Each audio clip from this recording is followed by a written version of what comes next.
daga cikin abin da ake so mutum ya kiyaye suka ce duk mutumin da yake so ya yi lafiya ya daina haɗe-haɗen abinci lokacin da zai kwanta, kuma da safe in so shi ne samu, kamar yadda mai tibbul badil ya kawo ya ce in so shi ne samu da safe kar ka karya da komai, ka karya da 'ya'yan ganyen itatuwa guda 3.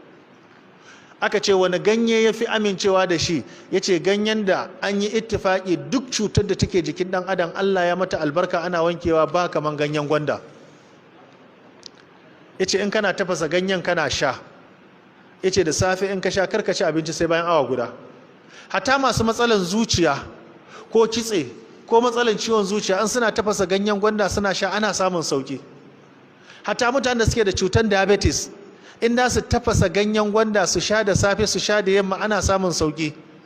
sannan mutumin da yake fama da hawan jini, amma sai dai shi matsalar hawan jini an ce akwai sinadarin abinci da ake sa masa na ɗanɗano sai an rage shi. zaman ko? lokaci ko? dole sai an rage shi. duk abincin da ka san yana da ɗanɗano a rage.